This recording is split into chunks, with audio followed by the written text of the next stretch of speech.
Bom dia, irmãos. A paz do nosso Senhor Jesus Cristo para todos. Irmãos, na lição bíblica que vamos ter hoje da Escola Dominical, vamos estudar a lição 2 da nova revista do Estudo, né? Que é essa revista que está aqui nessa outra tela, né? Essa revista aí que os irmãos estão vendo agora. Que o tema é Lições Bíblicas, os princípios divinos em tempos de crise. E o subtópico, o subtema é a reconstrução de Jerusalém e o avivamento espiritual como exemplos para os nossos dias. Então, essa é a segunda lição que vamos ter dessa revista, né? Tivemos a primeira lição na semana passada, onde estudamos um assunto muito interessante relacionado à oração. Teve até esse tema, Daniel ora por um despertamento. E hoje nós vamos ver esse outro, né? Que é Despertamento Espiritual, um Milagre. É o tema da nossa lição de hoje, né? Despertamento Espiritual, um Milagre. Nós vamos ver aqui esse despertamento espiritual que houve com a nação de Israel, né? Que estava cativa lá em Babilônia, e eles tiveram lá um despertamento espiritual, né? Nós vamos ver como é que isso aconteceu, e nós vamos ver, que é bem importante também, é que lições nós podemos tirar desse despertamento que a nação de Israel teve dentro da própria Babilônia, que lições nós podemos tirar para os nossos dias, né? Para, para ver um despertamento espiritual em nós, nos dias de hoje. A leitura bíblica em classe está baseada em Esdras, capítulo 1, versículo do 1 ao 7, e também em Neemias, capítulo 1, versículos do 1 ao 4. Vamos ler primeiro Esdras, do 1 ao 7, que diz assim: No primeiro ano de Ciro, rei da Pérsia, para que se cumprisse a palavra do Senhor, por boca de Jeremias, despertou o Senhor o espírito de Ciro, rei da Pérsia, o qual fez passar pregão, ou seja, fez passar um anúncio, por todo o seu reino, como também por escrito, dizendo: Assim diz Ciro, rei da Pérsia: O Senhor Deus dos céus me deu todos os reinos da terra. E ele me encarregou de lhe edificar uma casa em Judá, em Jerusalém, que é em Judá. Quem há entre vós de todo o seu povo, seja seu Deus com ele e suba a Jerusalém, que é em Judá, e edifique a casa do Senhor, Deus de Israel. Ele é o Deus que habita em Jerusalém.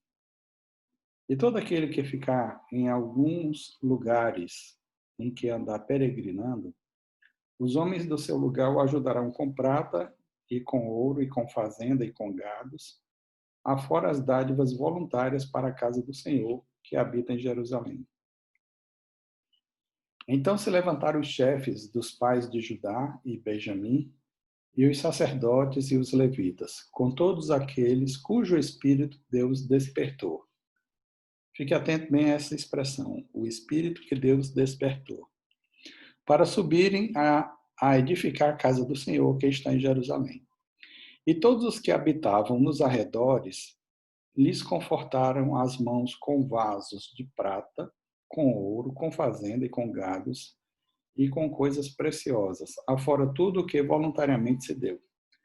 Também o rei Ciro tirou os vasos da casa do Senhor, que Nabucodonosor tinha trazido de Jerusalém, e que tinha posto na casa de seus deuses. Né? Agora vamos ver Neemias 1, do 1 ao 4, que diz assim: As palavras de Neemias, filho de Acalias.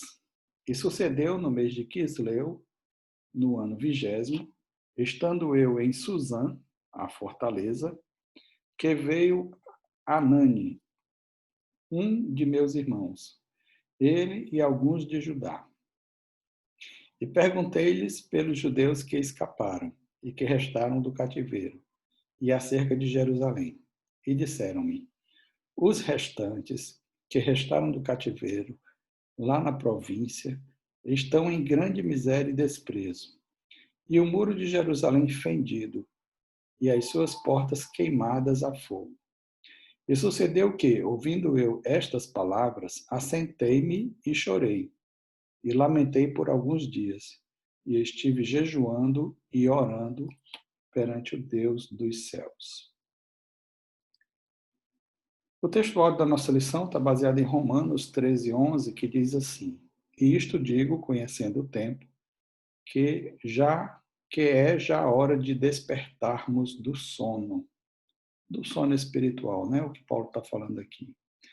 Porque a nossa salvação está agora mais perto de nós do que quando aceitamos a fé.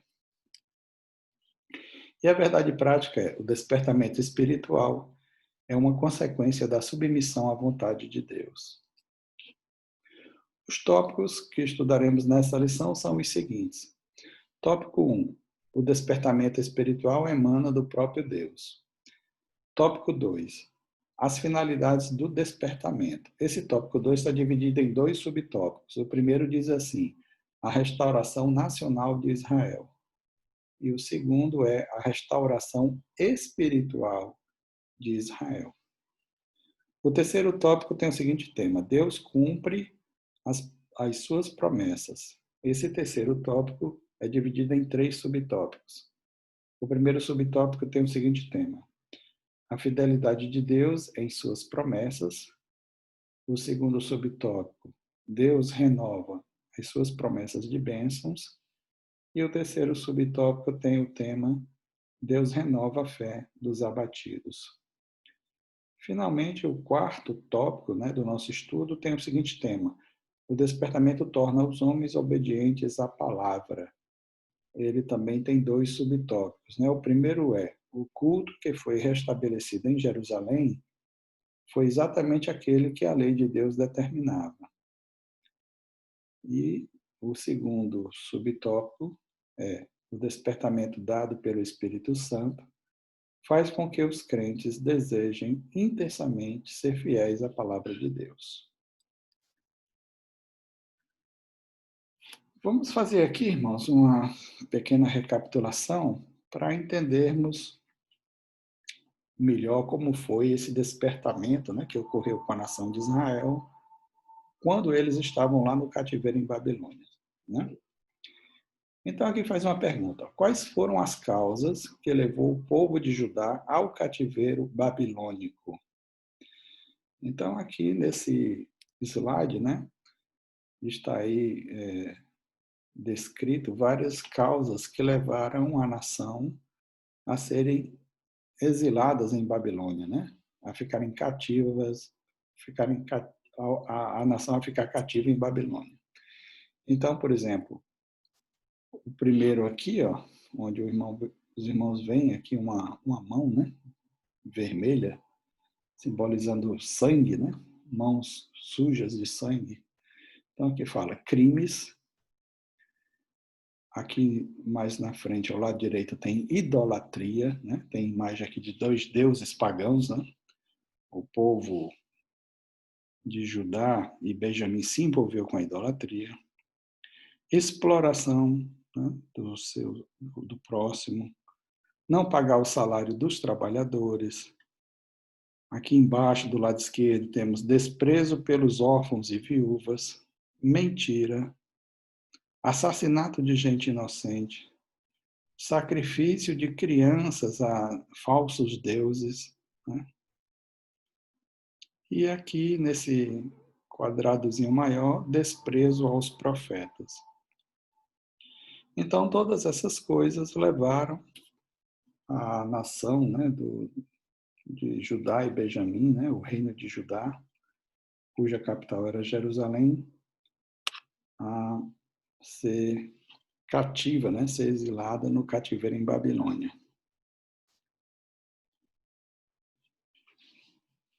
Vamos recapitular isso aqui também, Aqui diz assim: nessa época o reino estava dividido, o reino de Israel. O povo de Judá é que foi exilado em 587 a.C.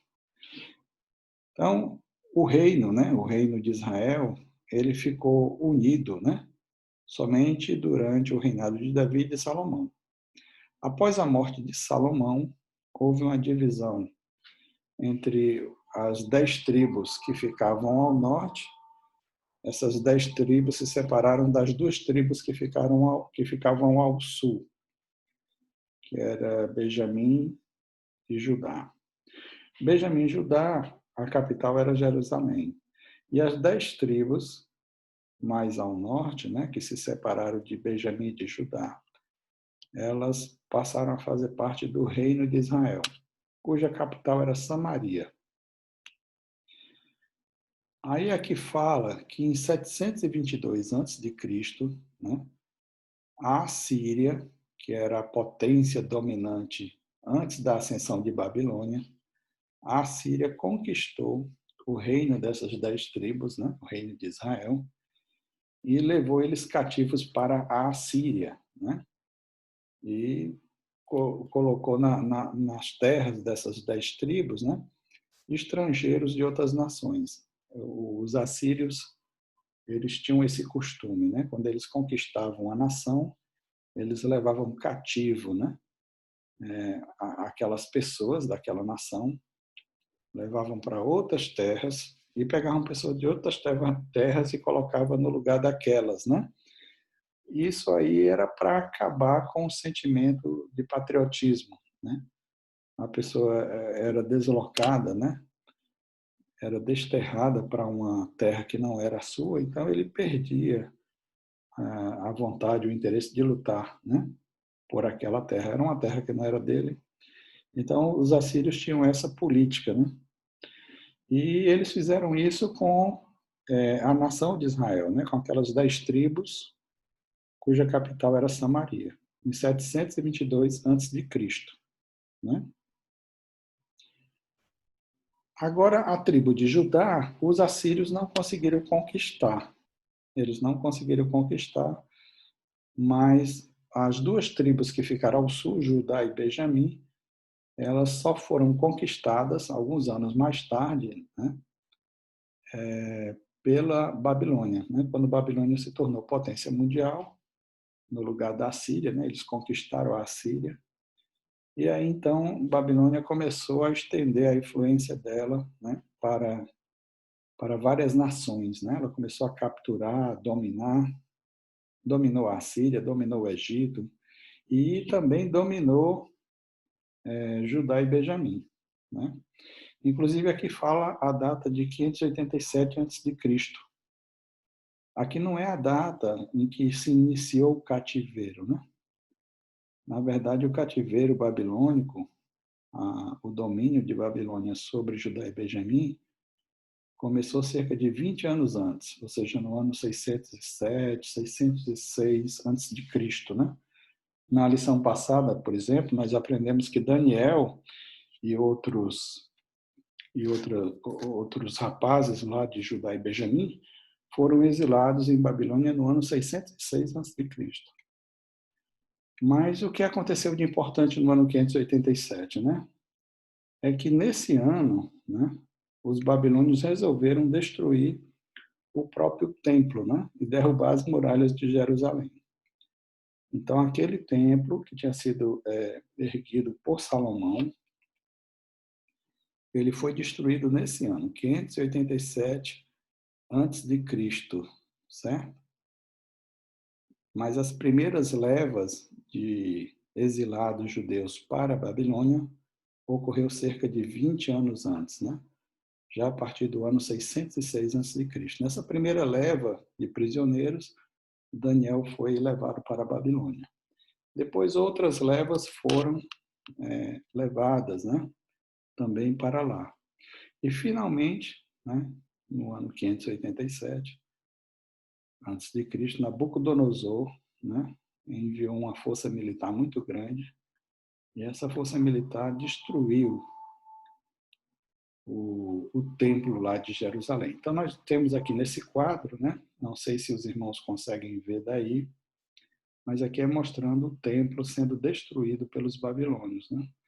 Eles destruíram o templo, levaram para a Babilônia os tesouros que havia no templo, né? E derrubaram o templo, derrubaram o muro da cidade, né?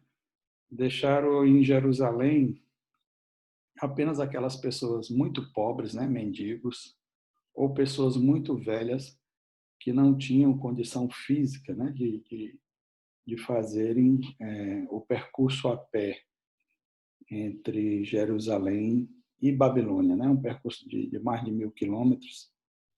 Então, a pessoa que era doente, que era muito velho, né? Ou pessoa que era muito pobre, mendigo, não tinha nenhuma propriedade, né?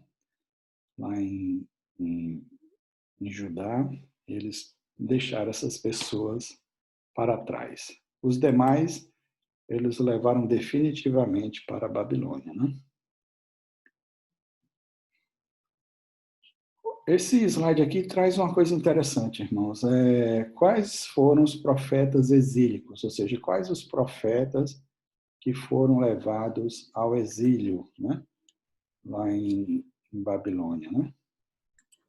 Então, aqui fala, né? Profetas durante e após o cativeiro. Aqui fala, por exemplo, Jeremias, né? Durante o cativeiro babilônio, ele não foi levado para a Babilônia, ele ficou em Jerusalém. Daniel, conforme já foi comentado antes, né, no slide anterior, ele foi levado para a Babilônia. Foi levado bem jovem, com cerca de 15 anos. Né, ele foi levado no ano 606, né, lá para a Babilônia. E ele ficou no palácio, né, que diz palácio, né, Babilônia palácio. Ezequiel também foi levado no exílio para a Babilônia, né? Ele foi depois de Daniel, aqui já tem o ano 592, como foi posterior a Daniel. Mas ele não ficou no palácio, ele ficou no campo. Obadias ficou em Edom. Agora, depois do cativeiro babilônico, nós temos 3 profetas, né, que Deus usou após o cativeiro. Ageu, a partir do ano 520 a.C., Zacarias, de 520 a 518 a.C., né, ele foi usado por Deus para fazer algumas profecias. E Malaquias, entre 433 e 425 antes de Cristo, certo? Esse profeta aqui, Malaquias, foi o último profeta do Velho Testamento, né? Após isso, Deus não usou mais profetas, né? Se passou cerca de 400 anos, um pouco mais de 400 anos, aí foi quando surgiu João Batista e logo em seguida o próprio Jesus Cristo, né? O Messias. Então, isso aqui nós estamos fazendo uma recapitulação antes de começar propriamente o estudo, para dar aqui um pano de fundo, né? Para que os irmãos tenham ideia do que vai tratar esse estudo. Bem, aqui nós temos um mapa, né? Mostrando mapa de atuação dos profetas no cativeiro, né? Então, aqui é a terra de Canaã, né? Aqui mais ao sul ficava Judá e Benjamim, né? E mais ao norte ficava as outras 10 tribos da nação de Israel, né? Aqui mostrando mais ou menos a distância entre a terra de Canaã e Babilônia, né? Cerca de 1.200 quilômetros, uma distância considerável, né? Por isso que os que eram doentes ou muito idosos, os babilônios não levaram para lá, não ia ter condição, né, deles aguentar esse percurso, né? Eles iriam morrer ao longo do caminho. Então eles abandonaram eles lá na terra de Judá para que eles morressem por lá mesmo, né? Bem, aí como nós vimos no slide anterior, aqui fala Jeremias ele ficou todo o tempo em Judá, ele não foi exilado em Babilônia. E Daniel foi exilado em Babilônia, ficando na capital, no palácio, né? E Ezequiel também ficou em Babilônia, só que ele ficou no campo, né? Aí aqui diz, a história do povo de Judá foi estendida em 2 localidades geograficamente separadas. Este episódio mudou a história do povo de Deus, né? Então é isso, essa era a situação, né, dos profetas de Deus durante o período do cativeiro em Babilônia, certo? Outro ponto aqui da recapitulação. Aqui diz assim, Daniel profetizou sobre a queda da Babilônia e a ascensão do Império Medo-Persa, né? Então, essa estátua aqui, os irmãos conhecem, né? Ela é mencionada lá em Daniel, no capítulo 2, né? Aqui embaixo até vem falando sobre isso, Daniel capítulo 2. Essa estátua foi aquela estátua do sonho de Nabucodonosor, né? Nabucodonosor teve um sonho, ele não lembrava qual era o sonho, e aí então ele pediu aos profetas, né? Aos sábios, aos magos que havia em Babilônia, que, primeiro, lembrassem a ele qual era o sonho que ele tinha tido. E depois, além de lembrar, né, ele exigiu que fosse dada uma interpretação para o sonho que ele teve. Aí os magos disseram para Nabucodonosor que era impossível isso. Né? Disseram assim, olha, se o senhor nos disser o sonho, nós vamos dar a interpretação, mas o senhor tem que pelo menos dizer o sonho. Aí Nabucodonosor disse, eu não lembro o sonho. E além do mais, eu estou sentindo que vocês estão querendo me enganar. Né? Eu vou dizer qual era o sonho, se eu lembrasse eu diria, e vocês fariam uma interpretação qualquer, né? E me enganariam, né? Resumindo. E aí então os sábios disseram, olha, rei nenhum pediu tal coisa, né? A nenhum sábio, a nenhum astrólogo, né?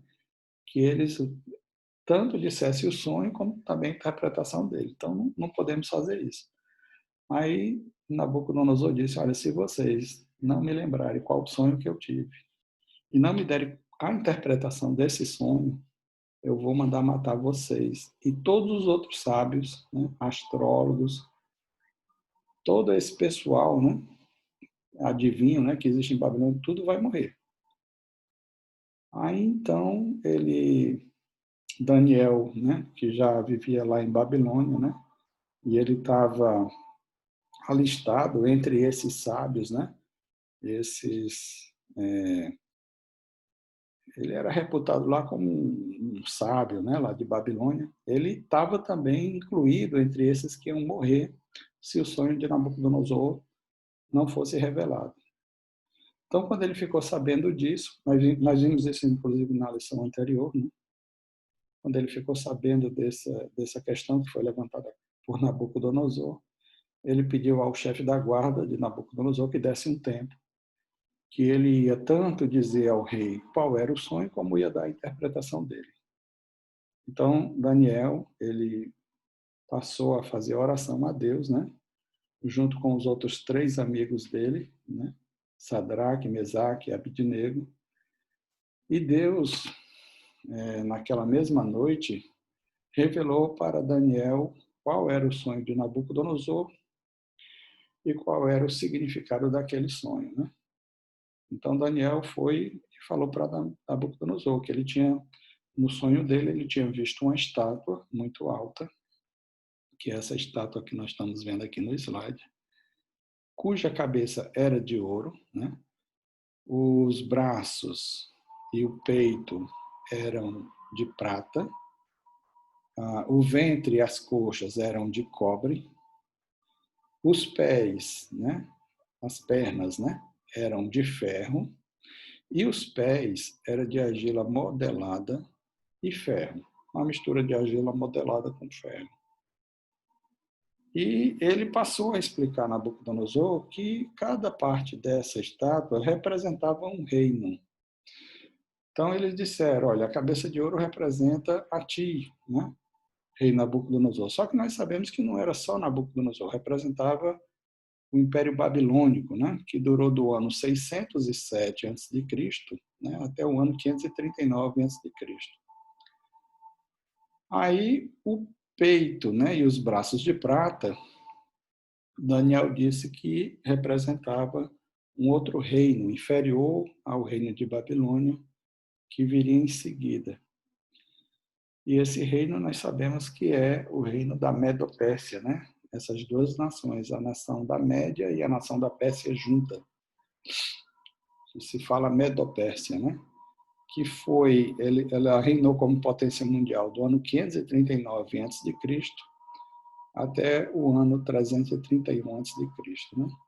A parte da estátua, né, que era representada pelo ventre e as coxas de cobre, representava o reino da Grécia, né, o Império Grego, que dominou aquele mundo, né, o mundo antigo, entre os anos 331 até o ano 168 a.C. Depois veio a potência romana, né, o Império Romano, representado pelos pés de ferro, né, da estátua, né, que passou a dominar o mundo entre o ano 168 a.C. até o ano 476 depois de Cristo, né? Isso aqui no caso, irmãos, essa data aqui para a parte do Império Romano que ficava na Europa, né? Cuja capital era Roma. No ano 476 eles foram conquistados, né, por tribos bárbaras, né, que invadiram ali a Europa, inclusive invadiram Roma, né, e conseguiram conquistar Roma no ano 476. A outra perna da estátua, a outra perna de ferro, representa o Império Romano que ficou, porque o Império Romano, na época do imperador Constantino, o imperador Constantino já prevendo, né, que Roma estava muito vulnerável ao ataque de tribos bárbaras, ele criou uma outra capital do Império Romano, numa cidade chamada Bizâncio, né, que fica na Turquia. Essa cidade, quando Constantino morreu, ela passou a se chamar Constantinopla, em homenagem, né, esse nome Constantinopla, em homenagem ao antigo imperador romano chamado Constantino, né, que colocou ela como Império Oriental de Roma. E hoje essa cidade de Constantinopla tem o nome de Istambul, que é a atual capital da Turquia, né? Essa cidade, né, de Constantinopla, ou seja, esse Império Romano do Oriente, ele durou até o ano 1455 da nossa era. Então, ele durou quase 1000 anos, né, além do que durou Roma, né, como o Império de Roma, né? E por fim, irmãos, nós temos aqui nessa estátua, né, os pés de argila, né, ou de barro misturado com ferro, com 10 dedos, né, os 10 dedos aqui. Esses 10 dedos, né, simbolizam as nações, né, que surgiram ali na Europa, né, cerca de 10 nações que surgiram ali na Europa quando o Império Romano, né, quando Roma, né, deixou de ser a capital do Império Romano, certo? Então surgiram, né, aquelas tribos bárbaras que invadiram ali a Europa. Essas tribos bárbaras, com o tempo, foi se desenvolvendo em nações como a Alemanha, como a França, Espanha, Portugal, né? E assim por diante, certo? Então, o sonho que Nabucodonosor teve foi dessa estátua e Daniel deu a explicação. Ele disse que no final, né, do sonho, ele via uma pedra sem mão ser retirada do monte e essa pedra atingia, né, os pés da estátua, ela caía, se transformava em pó, né? E daquela pedra ela crescia, se transformava num grande monte, né? Aí Daniel disse lá em Daniel 2:44 que aquela pedra representava o reino de Deus, que futuramente ia destruir todos esses reinos humanos e ia ser um reino que ia ser expandido em toda a terra, né? Então esse, falando assim em resumo muito rápido, foi o sonho que Daniel teve, né? Mas isso aqui é apenas uma recapitulação, ainda não começamos o nosso estudo aqui da revista. Vamos mais para frente, né? Na lição passada também vimos a ascensão do Império Medo-Persa, né? Que colocou por terra o Império Babilônico, conforme interpretado por Daniel, lá em Daniel no capítulo 5. Aqui os irmãos estão vendo, né, uma escrita que foi feita na parede do palácio do rei Belsazar, né, que está aqui ele, né, representado aqui por esse homem que está olhando assim de costas. Então, Belsazar, bem como também os outros companheiros dele que estavam nessa festa, né, realizada em Babilônia, viram na parede, né, no reboco da parede, a seguinte frase: Mene, mene, tekel, parsim. E o profeta Daniel interpretou essa frase, né? Está aqui em Daniel, no capítulo 5, versículo 26 em diante, né? Daniel 5, 26 em diante, Daniel disse, ó, esta é a interpretação daquilo, ou seja, dessa frase, né? Mene, contou Deus o teu reino e o acabou. Tekel, pesado foste na balança e foste achado em falta. Pérez, aí está Parzim, que é o plural de Pérez, né? Pérez, dividido foi o teu reino e deu-se aos medos e aos persas. Então, a Bíblia diz que naquela mesma noite, né, o rei Belsazar, né, que está retratado aqui no slide como sendo esse homem, ele foi morto, né? E o rei Dario, que era o rei da Média, né? Lembrando sempre que Medo-Pérsia era uma potência dupla, formada pela nação da Média, né? Com a nação da Pérsia. E Dario, por ser mais velho, na época ele tinha 62 anos, ele era mais velho do que Ciro, que era o rei da Pérsia, ele começou a governar antes, né? Então, naquela mesma noite, Belsazar foi morto e o rei Dario da Média começou a reinar como rei em Babilônia, né? Outro slide aqui de recapitulação diz assim: na lição passada vimos que em resposta às orações de Daniel, Deus levanta Ciro para abençoar o seu povo. O rei Ciro permite, entre outras ações, que o povo retornasse para Judá e reconstruísse o templo, né? Agora vamos entrar no nosso estudo, né? Na introdução diz assim: nesta lição iremos ver a origem do despertamento espiritual e as suas finalidades, né? Por que é que Deus desperta espiritualmente determinadas pessoas? Qual é o objetivo disso, né? E o que está envolvido nesse despertamento espiritual? Então vamos ver, né? Tanto que o tema da nossa lição é despertamento espiritual, um milagre. Realmente é um milagre quando Deus faz esse despertamento espiritual na vida de uma pessoa, né? Ou de uma nação, como foi o caso de Israel. Então, o primeiro tópico do nosso estudo é: o despertamento espiritual emana, ou seja, provém do próprio Deus.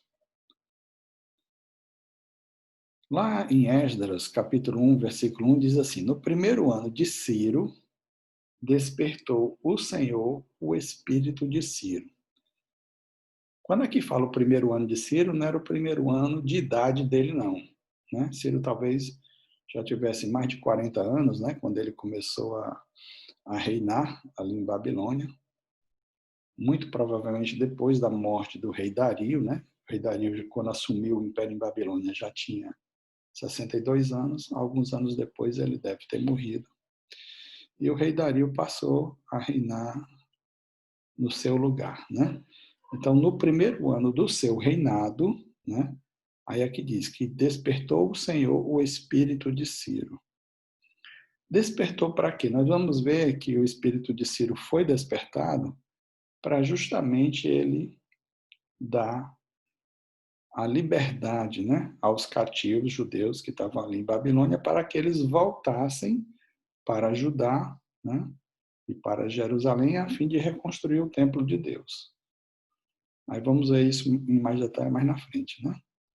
Aí aqui diz assim: Deus usa instrumentos, como no caso ele usou Daniel e suas orações, para cooperarem com ele. Mas o autor do despertamento foi o próprio Deus, né?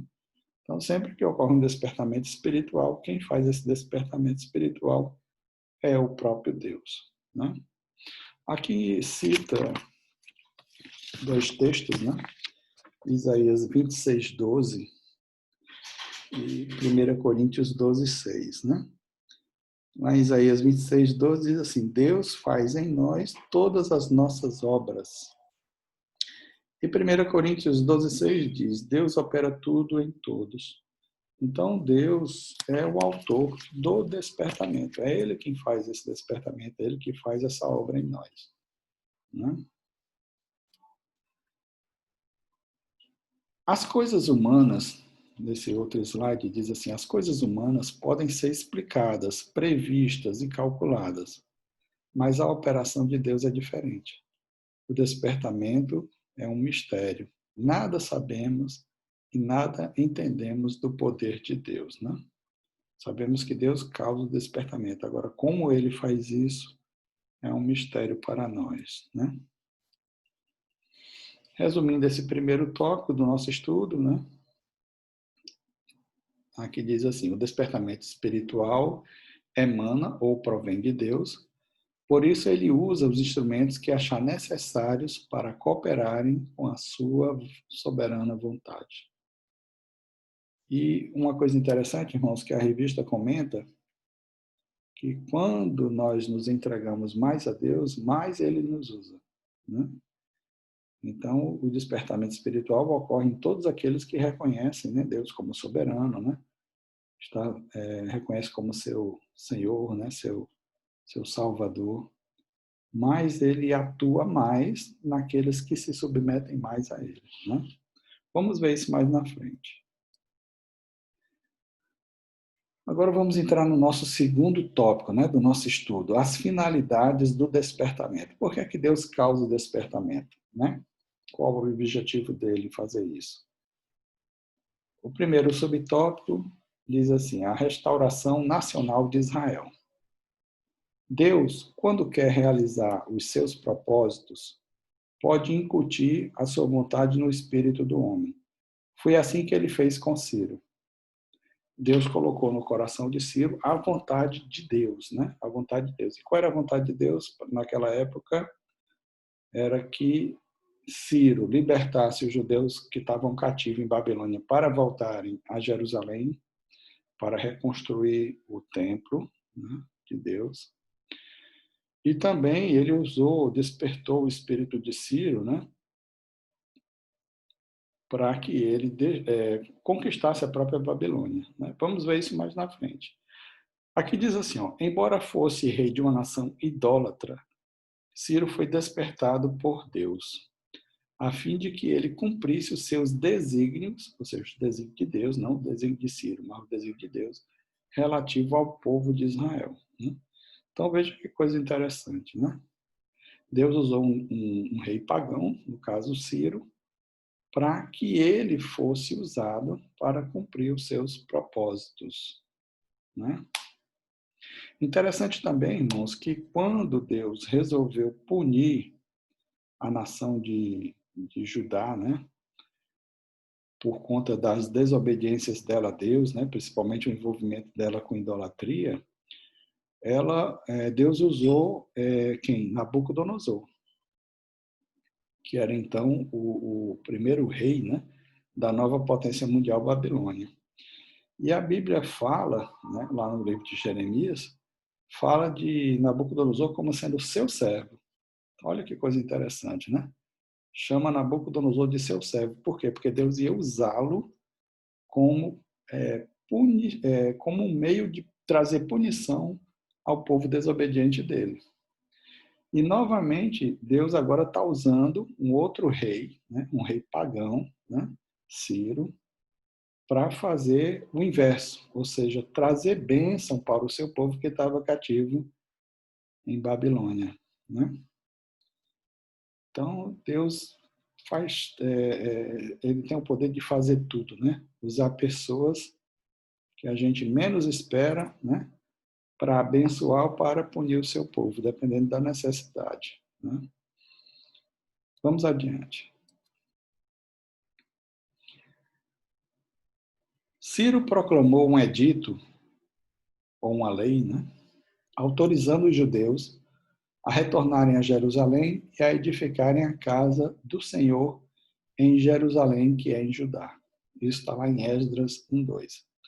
Conforme havia falado pela boca do profeta Isaías, cerca de 180 anos antes.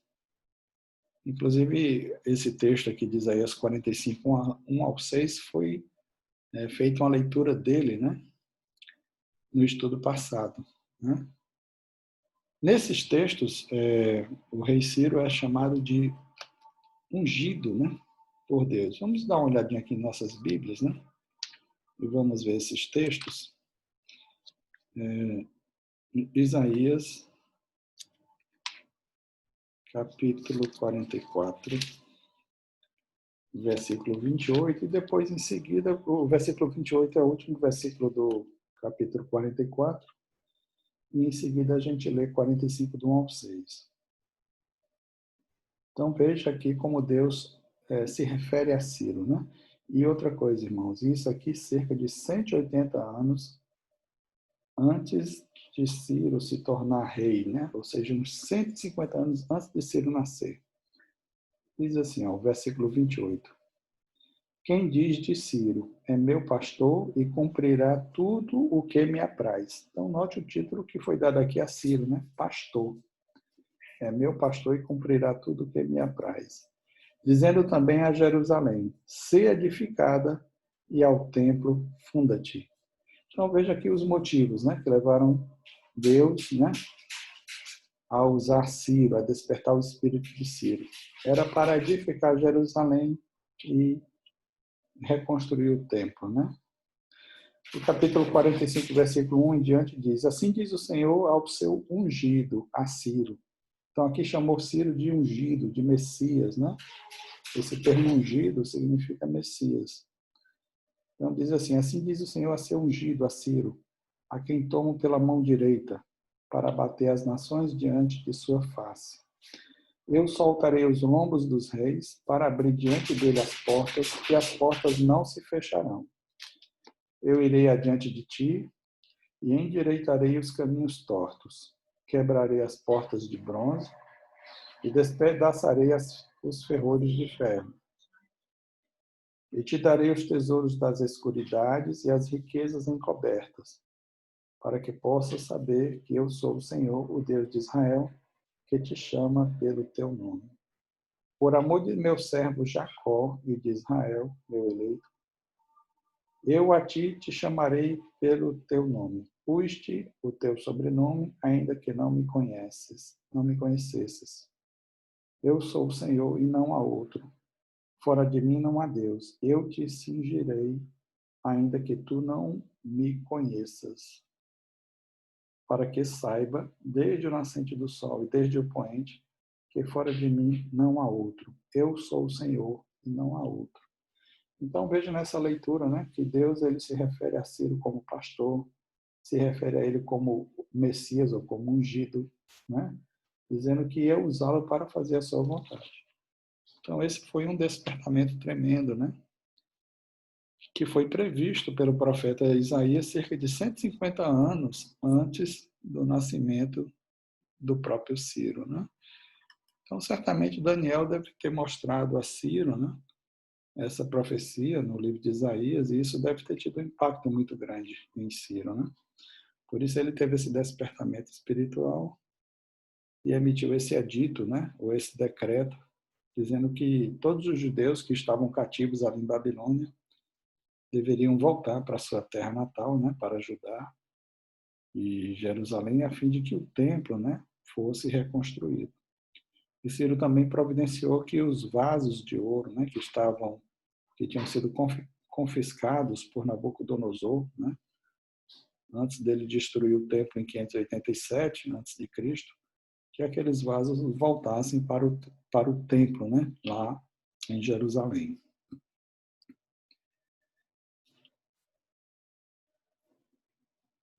Continuando ainda, né, sobre as finalidades do despertamento e ainda falando sobre a restauração espiritual de Israel. Diz assim: antes do exílio, Israel estava espiritualmente enfermo dos pés à cabeça, né?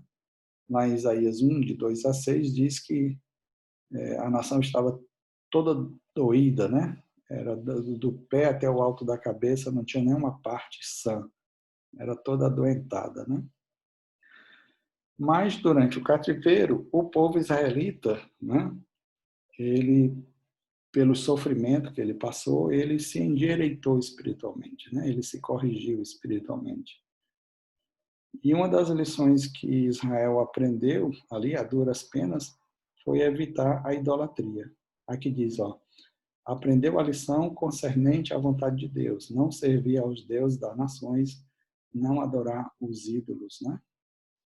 Nós sabemos que esse aí foi um dos motivos que levou a nação ao cativeiro em Babilônia, né? Fora outros, né? Como nós vimos, né? Envolvimento em crime, exploração dos mais fracos, né? O desprezo pelos órfãos e pelas viúvas, sacrifícios de crianças, a defraudação do trabalhador. O trabalhador trabalhava e não recebia o seu salário. Então, tudo isso aí foram motivos que levaram aquele povo a serem punidos por Deus com o cativeiro em Babilônia, né? Mas um dos principais era a idolatria. E Israel, né, pelo sofrimento lá em Babilônia, pelo trabalho escravo que eles passaram a ter lá, né? Então eles aprenderam, né, a evitarem essas práticas ruins, principalmente o envolvimento com a idolatria. Para Israel, o sofrimento do cativeiro resultou no despertamento e este na sua restauração espiritual. A finalidade principal do despertamento é sempre a restauração espiritual do povo de Deus, né? Então, essa é a finalidade principal, a restauração espiritual, né? Por isso que Deus causa o despertamento, né? Isso tanto lá no passado como nos dias atuais. Então, esse slide aqui, ele vem trazendo algumas explicações interessantes, né? Que, por exemplo, fala do tabernáculo, né? Foi usado pelo povo de Israel durante a peregrinação no deserto. Era uma espécie de tenda móvel, era um lugar de sacrifício e adoração, usado até ser substituído pelo primeiro templo em 959 a.C., né? Os templos, né? Aqui diz que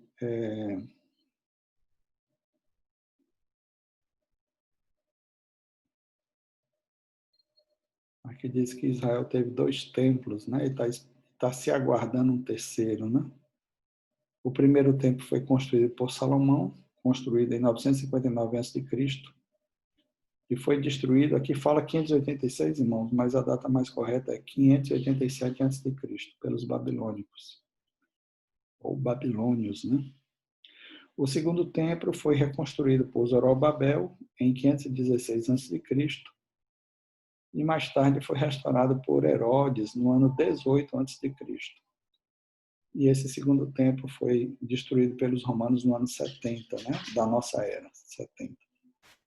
Ou seja, foi cerca de 37 anos após a morte de Jesus, ele foi destruído. Aqui fala um terceiro templo, é alguma interpretação, né, que alguns teólogos dão, dizendo que o terceiro templo, né, ainda vai ser construído, né, no local onde hoje está um templo, uma mesquita, né, uma mesquita muçulmana, né. Então, isso alguns interpretam, né, por algumas passagens da Bíblia, que ainda vai haver a construção de um terceiro templo. Ou seja, essa sinagoga muçulmana será destruída e o templo será edificado no lugar onde ela está, né? Vamos aguardar, né, os acontecimentos mundiais para ver se isso vai se cumprir. Aqui fala sinagogas, né? O que são sinagogas? São locais onde os judeus se reúnem para orar, ler e ensinar a lei mosaica, né? A lei de Moisés, etc. O surgimento das sinagogas é normalmente atribuído ao período do exílio babilônico, quando os judeus deixaram de ter um templo para adorar e sacrificar em 586 a.C. Né? O correto aqui é 587 a.C. Então, como nós sabemos, o templo foi destruído no ano 587 a.C. Os judeus, né, uma leva maior, né, foi levada naquele ano para a Babilônia, né? Lá em Babilônia eles não tinham um templo, né, onde pudessem adorar a Deus. Então, o que é que eles fizeram? Passaram a fazer sinagogas, né? Então, foi lá em Babilônia que surgiram as primeiras sinagogas judaicas, né? E esse costume de construir sinagogas, né, equivalente assim como se fossem pequenas igrejas, né, É um costume que vem lá da época do exílio em Babilônia até os nossos dias, né? Os judeus, para onde eles vão, eles constroem suas sinagogas, né? E o que fazem lá? Eles adoram a Deus lá, né? Eles fazem, como diz aqui, lá eles se reúnem para orar, ler, né? A lei de Deus, né? E ensinar a lei mosaica, né? A Torá, certo? Aqueles 5 primeiros livros da Bíblia, né? Que eles chamam a lei ou a Torá, né? Em hebraico. Eles fazem leitura dessas leis nas sinagogas, né? Principalmente no dia de sábado, né? Que é o dia sagrado, né? Dos judeus. As finalidades do despertamento, né? Aí aqui diz a restauração, né? Subtópico 2, a restauração espiritual de Israel. Cada despertamento tem por objetivo principal a salvação e restauração do homem, né? Assim como Deus despertou a nação de Israel, né? Quando chegou a época deles voltarem, né? Do exílio em Babilônia, para reconstruir o templo, né? Houve ali um despertamento, tanto como nação, como um despertamento espiritual de Israel. Então, também para o homem, né, indivíduo, também é a mesma coisa, né? A restauração, o objetivo principal é a salvação e restauração do homem, né? Encontramos sempre estes dois polos, né? Graça de um lado, pecado do outro. A graça de Deus equilibra o pecado do homem, né? É o que nós entendemos aí dessa gravura, né? A formiguinha equilibrando, né? Uma tora de madeira, um pedacinho de pau, né? E ela está conseguindo manter o equilíbrio, né? Graças ao pecado, né? Então Deus, através da sua graça, da sua misericórdia, né? Apaga o pecado, né? Do pecador, né? E assim a gente pode se manter de pé diante de Deus.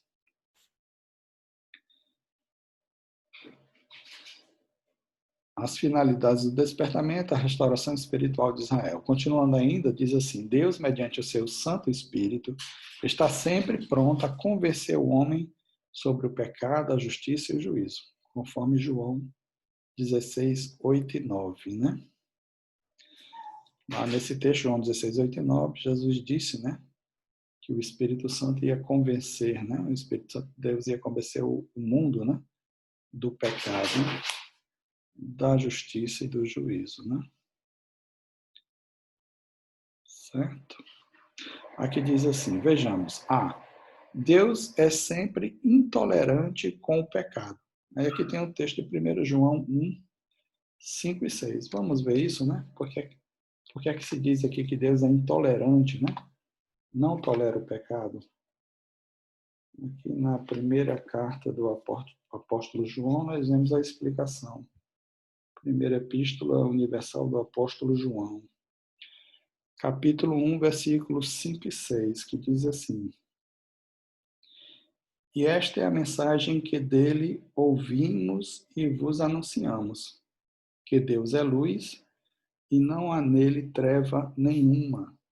Se dissermos que temos comunhão com ele e andarmos em trevas, mentimos e não praticamos a verdade. Então, veja bem, né? Aqui diz que Deus é luz, não há treva nenhuma com ele, né? E se nós dissermos que temos comunhão com ele, mas andamos em trevas, como Deus não tem trato, né? Não tem trato com as trevas, aí aqui diz, mentimos e não praticamos a verdade. Por quê? Porque Deus é intolerante com o pecado, com as trevas, né? Treva aqui é pecado, né? A pessoa que vive no mundo do pecado, ele está em treva. Ele não está na luz espiritual. Mas o ponto B diz assim: mas Deus também aponta para Jesus como aquele por meio do qual ele, Deus, perdoa e salva. 1 João 7, né, que é a continuação desse texto, explica isso. Diz assim: mas, né, o apóstolo João falando, mas se andarmos na luz, ou seja, passarmos a ter uma vida limpa diante de Deus, né, evitando o pecado, se andarmos na luz, como ele na luz está, temos comunhão uns com os outros. E o sangue de Jesus Cristo, seu Filho, nos purifica de todo pecado.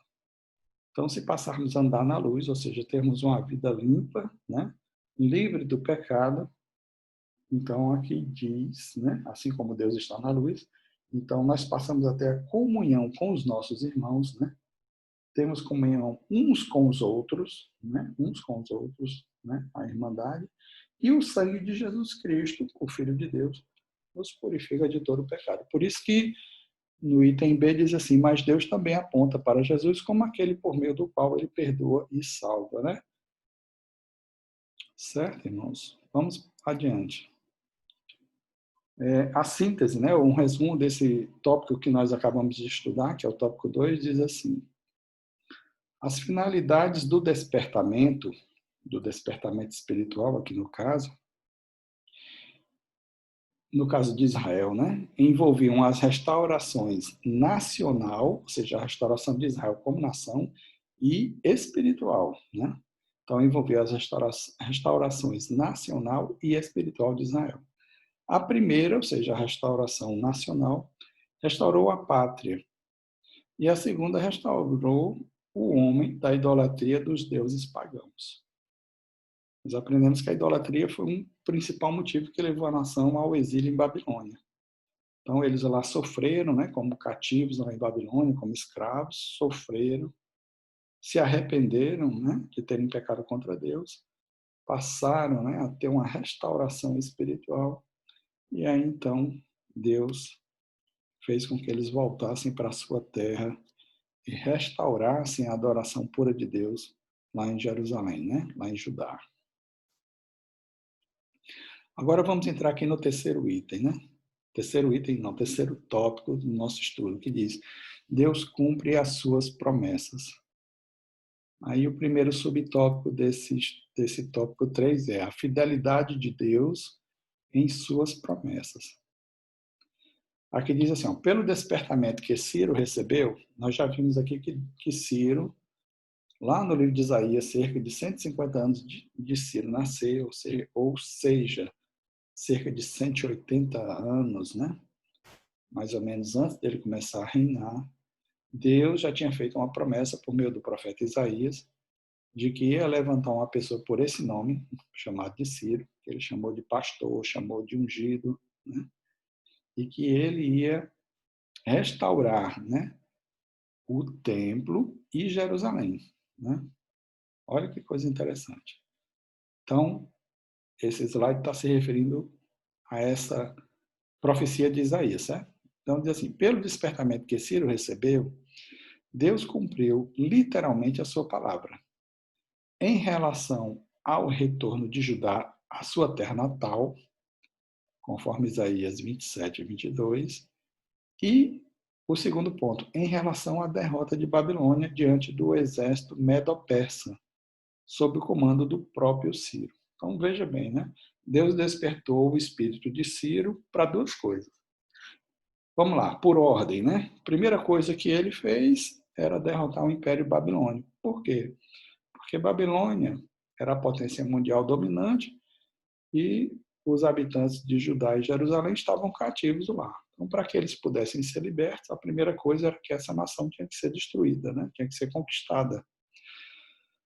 Então, depois que Ciro, né, e Dario, né, que era o rei da Média, né, se uniram e conquistaram Babilônia, então aconteceu o primeiro passo que está aí, né?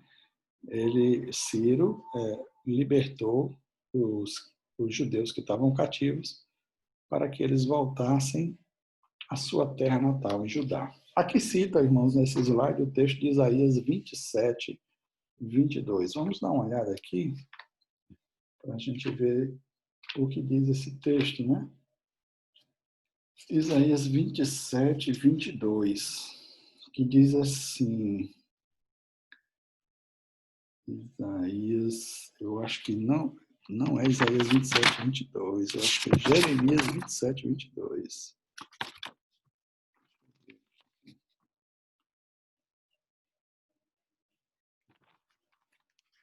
Estamos no item 3, tópico 1. 3, tópico 1, exato. Aqui, irmãos, onde tem Isaías 27, 22, é Jeremias 27, 22. Na revista está assim. Na hora do slide foi cometido esse erro. Então, vamos lá. Jeremias 27 e 22, que diz assim. Jeremias 27 e 22 diz: a Babilônia serão levados e ali ficarão, até ao dia em que os visitar, diz o Senhor. Então os farei subir e os tornarei a trazer a este lugar. Então aqui Deus dizendo, né, que ele ia visitar o povo dele que estava cativo em Babilônia, para onde eles seriam levados, né?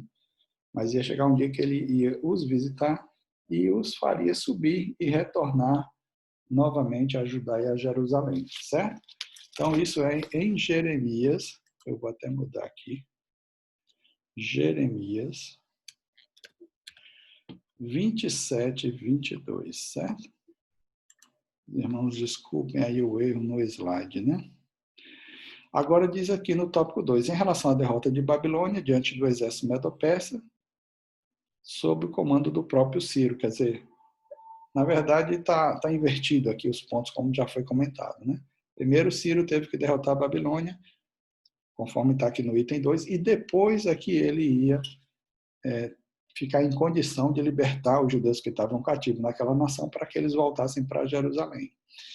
E isso aí cumpria, né, algumas profecias, como, por exemplo, Jeremias 25, 12, né, falando que Ciro ia derrotar a Babilônia. Vamos dar uma olhadinha aqui, falando que Babilônia ia ser derrotada, né?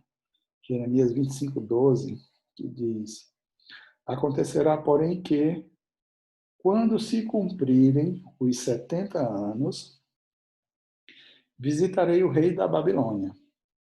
E esta nação, diz o Senhor, castigando a sua iniquidade e a da terra dos caldeus, farei deles um deserto perpétuo, né? Inclusive, irmãos, é nesse capítulo 25 de Jeremias, no versículo 9, que fala de Nabucodonosor como sendo servo de Deus. Eu vou ler aqui para os irmãos, que eu tinha falado num slide anterior sobre isso, mostrando que assim como Deus usou Ciro, né, para libertar o seu povo, ou seja, um rei pagão, né, de uma nação que não era a nação com a qual ele tinha um pacto, que era a nação de Israel. Então, um rei pagão, né, talvez idólatra, assim como ele usou Ciro, né, para libertar o seu povo de Babilônia, Deus também usou Nabucodonosor para punir o seu povo, punir os judeus por conta da sua idolatria. E quando ele usou Nabucodonosor, Nabucodonosor foi servo de Deus.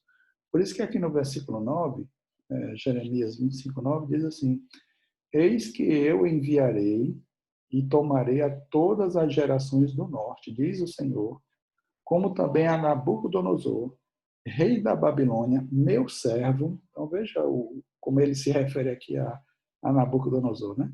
Meu servo, e os trarei sobre esta terra, que terra? Judá e Benjamim, né? Sobre a terra dos judeus. E os trarei sobre essa terra, e sobre os seus moradores, e sobre todas essas nações em redor, e os destruirei totalmente, e pô-los-ei em espanto, e em assobio, e em perpétuos desertos. Então veja aqui no versículo 9, né, do capítulo 25 de Jeremias, Nabucodonosor é chamado, né, de servo de Deus, né? E esses outros dois textos aqui nós já lemos, né? Isaías 44, fizemos uma leitura anterior, né? Isaías, desde o capítulo 44, versículo 28, até o capítulo 45, versículo 6, né? Nós fizemos uma leitura já antes, não precisa lermos agora. É lá nesses textos que Deus se refere a Ciro, agora a Ciro, não mais a Nabucodonosor, mas ao rei Ciro, que era o rei da Medopérsia, né? Se referindo a ele como sendo pastor, como sendo ungido, né? Que ia fazer um trabalho de libertação, né, dos judeus e que ia promover a reconstrução dos muros de Jerusalém e do templo, né? Vamos então partir adiante, né? certo? Então, tudo isso está dentro desse assunto, a fidelidade de Deus em suas promessas, né? Fala, está comentando aqui nesse slide o que causou o despertamento que Deus operou em Ciro, né? Vamos adiante. Nesse outro slide diz assim, né? No tópico 3 ainda, Deus cumpre as suas promessas. Subtópico 2, Deus renova as suas promessas de bênçãos. Em cada despertamento, Deus vivifica e renova as promessas de bênçãos ao seu povo e dá a conhecer as riquezas de sua glória, conforme Romanos 9, 23 e 24. Né? Então, veja bem, em cada despertamento espiritual que Deus faz, Deus vivifica e renova as suas promessas de bênção, né? E dá a conhecer as riquezas de sua glória, né? Lá em Romanos 9, 23 e 24, o apóstolo Paulo fala sobre isso, né? Que Deus, né, usa os cristãos como vasos de misericórdia, né? Para dar a conhecer nos séculos vindouros, né, naqueles cristãos, as riquezas de sua glória, né?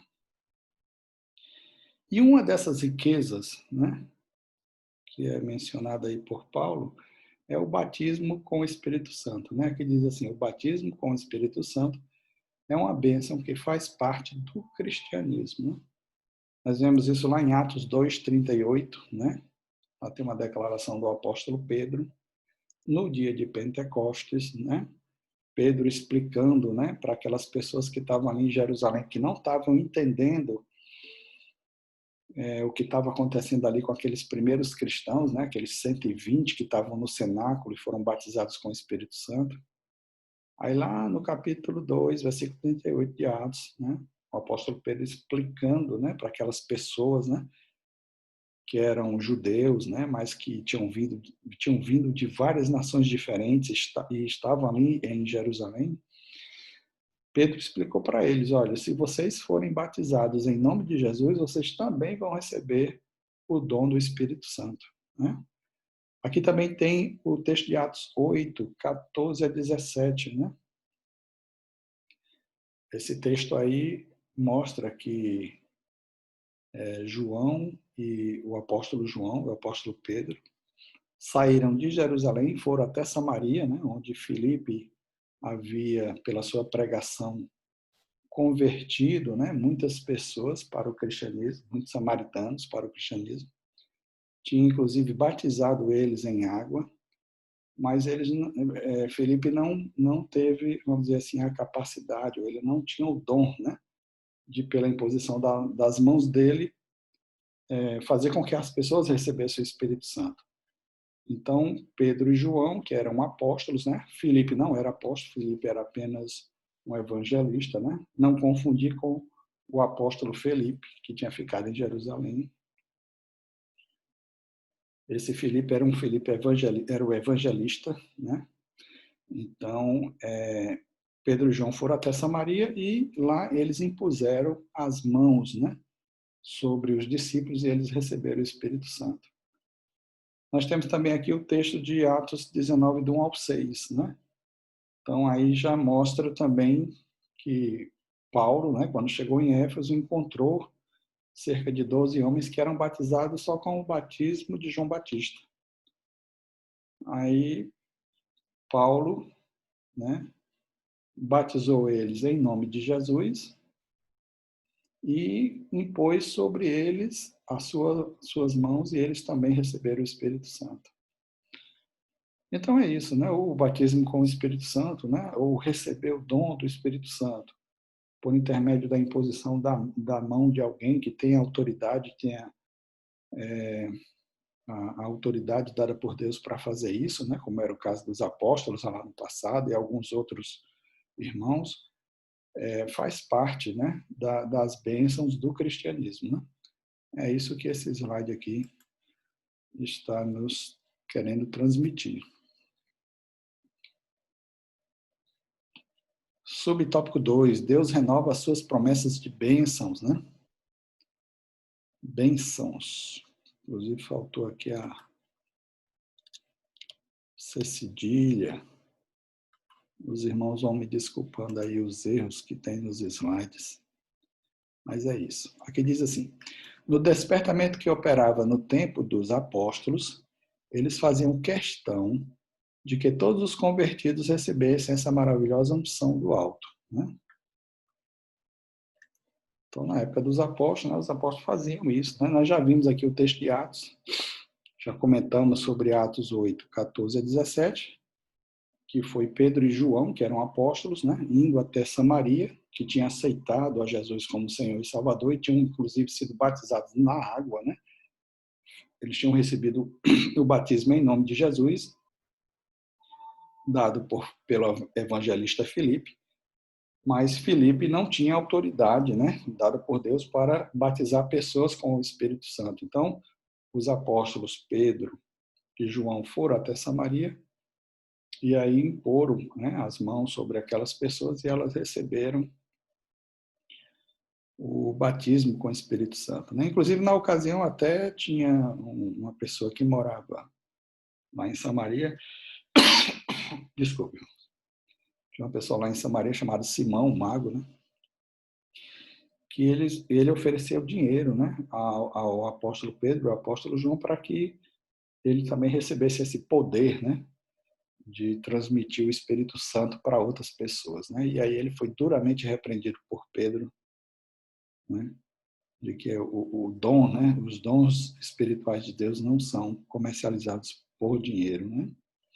E nós temos também novamente aí o texto, né, de Atos 19, do 1 ao 6, que a gente já comentou, foi Paulo quando chegou em Éfeso, tinha cerca de 12 irmãos que tinham sido batizados apenas com o batismo de João Batista. Eles não tinham sido batizados com o batismo em nome de Jesus. E também eles nunca nem tinham ouvido falar do Espírito Santo, né? Então Paulo os batizou em nome de Jesus e depois impôs, né, a mão sobre aqueles homens, né? E eles receberam também o batismo com o Espírito Santo, né?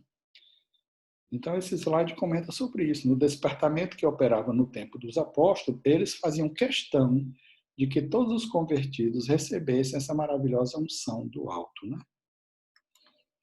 Fazia parte, né, da vida da igreja cristã, lá no primeiro século, o batismo, né, ou o recebimento do dom do Espírito Santo, né?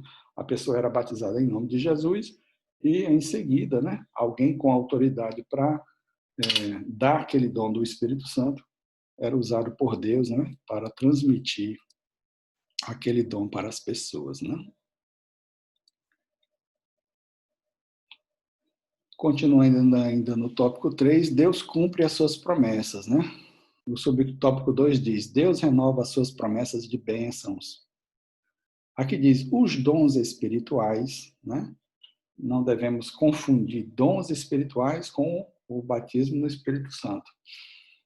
Quando a pessoa é batizada no Espírito Santo, ela pode receber um ou mais dons espirituais. É isso que esse slide está falando, desses dons espirituais, que são dons que vêm junto com o batismo do Espírito Santo. A pessoa pode receber um, dois ou os 9 dons, né, que são mencionados aqui.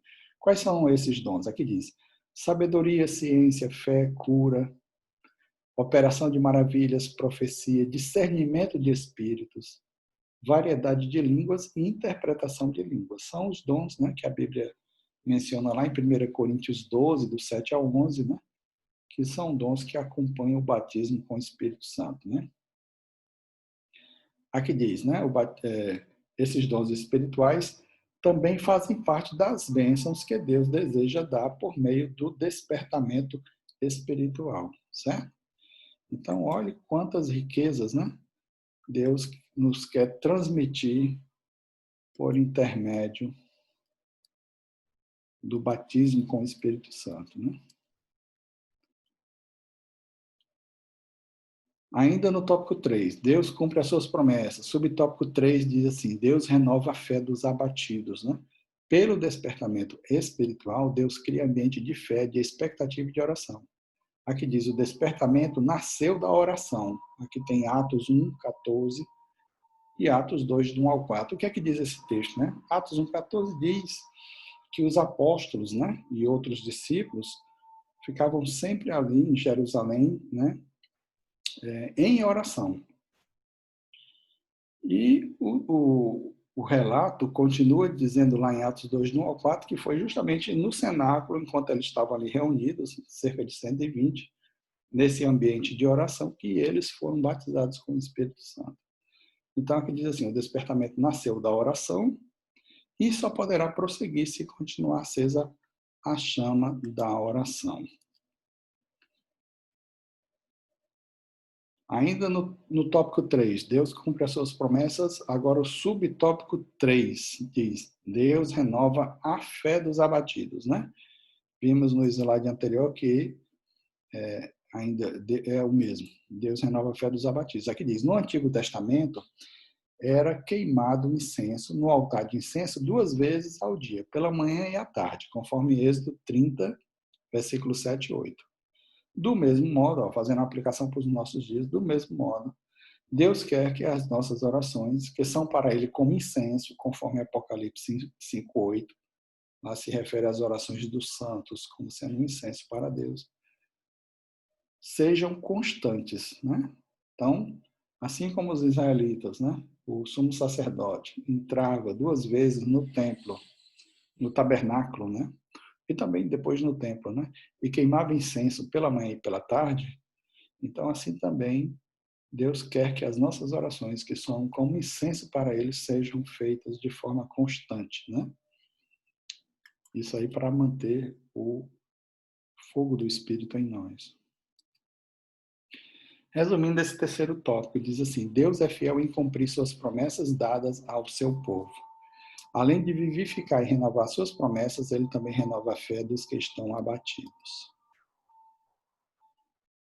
E agora nós vamos para o quarto tópico, né? Esse é um estudo, geralmente os estudos têm 3 tópicos, mas esse tem 4. Mas esse quarto é bem pequenininho, irmãos. Diz assim, o despertamento torna os homens obedientes à palavra. Aí aqui diz assim, o culto que foi restabelecido em Jerusalém foi exatamente aquele que a lei de Deus determinava, né? Se nós lermos lá Jeremias 12, do 44 ao 47, nós vamos ver que o culto, né, que foi restabelecido quando o templo foi reconstruído, era exatamente como estava na Torá, né? Era exatamente como estava na lei de Deus, né? Aqui diz assim, não foram introduzidas novas formas de culto, nem qualquer mistura de doutrinas babilônicas. Poderia até ter acontecido isso, né? Visto que os judeus passaram vários anos ali em Babilônia, poderia ser que eles tivessem se contaminado, né? Com alguma das crenças daquela nação, mas isso não aconteceu. Neemias registrou que o culto foi restabelecido exatamente como a lei de Deus falava, né? Lá no Pentateuco, né? Naqueles 5 primeiros livros lá da Bíblia, né? Ou na Torá, né? Como os judeus chamam Pentateuco, né? O Pentateuco é Gênesis, Êxodo, Levítico, Números e Deuteronômio, né? 5 livros. Lá estava especificado todo o ritual, né, da adoração de Deus no tabernáculo e no templo. E depois do restabelecimento, né, eles fizeram exatamente assim.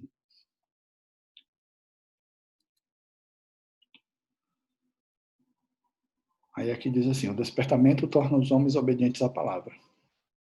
O item 2 desse tópico diz, o despertamento dado pelo Espírito Santo faz com que os crentes desejem intensamente ser fiéis à palavra de Deus. Então, aí aqui diz assim, o crente despertado inclina-se a guardar os estatutos de Deus até o fim, conforme o Salmo 119, 112, diz, guardarei a tua lei até o fim. Então, assim como os israelitas, né? Ficaram aqueles anos todos lá em Babilônia, mas não se deixaram contaminar na sua adoração a Deus pelas práticas, né? E pelas crenças daquela nação, assim também as pessoas hoje, né? Quando são despertadas pelo Espírito Santo de Deus, ele quer se apegar, né? Fielmente ao que diz a palavra de Deus. Não ir além, né? Do que a palavra de Deus fala ou explica, certo? Resumindo, então, esse tópico 4, né, que foi um tópico realmente bem rápido, né, bem curto, diz assim, um dos resultados do despertamento espiritual é a obediência dos homens à palavra de Deus. Depois que houve o despertamento espiritual, após o retorno do exílio babilônico, não houve a introdução de nenhum culto pagão entre o povo de Deus, né? Certo? Então, esse aí é um dos motivos, né? É uma das coisas que é provocada na pessoa que é despertada espiritualmente. É a obediência, o apego à palavra de Deus, né? Assim como aconteceu com os judeus depois do exílio em Babilônia. Agora aqui nós temos 5 perguntas, irmãos, de recapitulação para relembrar, né, o que aprendemos nesse estudo. A primeira pergunta diz assim: em que ano o Senhor despertou o espírito de Ciro? Aqui diz, no primeiro ano do rei Ciro, da Pérsia. Lembrando que não é o primeiro ano de vida dele, né? O primeiro ano dele como rei, né?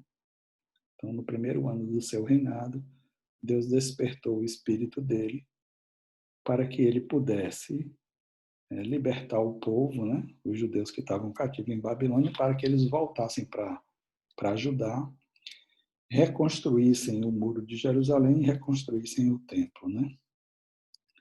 Segunda pergunta: de onde emanam ou de onde provém os despertamentos espirituais? Então, a resposta do próprio Deus. Pergunta 3. Na obra do despertamento, quem Deus usa? Aí a resposta: aqueles que se colocam integralmente à disposição de Deus. Quanto mais a pessoa se colocar à disposição de Deus, mais ele usa. A quarta pergunta: como era o culto restabelecido em Jerusalém? Aqui diz: era de acordo com a lei de Deus. Apesar deles terem vivido muitos anos lá em Babilônia, né, eles não se deixaram contaminar pelas práticas, né, da religião que os babilônios tinham. Quando eles voltaram para Jerusalém, eles voltaram ao culto exatamente como estava na lei de Deus. A quinta pergunta: o que o despertamento espiritual provoca no crente? Provoca muitas coisas, né? Nós vemos que a pessoa recebe o Espírito Santo, recebe os dons do Espírito Santo, né? Que são 9, mas um dos principais é isso: leva os crentes a desejarem ser fiéis à palavra de Deus. É isso, irmãos. Esse foi o nosso estudo, né? De hoje. Foi um estudo assim um pouquinho longo, mas espero que os irmãos tenham gostado, né? E eu desejo a todos um bom dia, um bom domingo, e que os irmãos fiquem na paz do nosso Senhor Jesus Cristo. Bom dia a todos.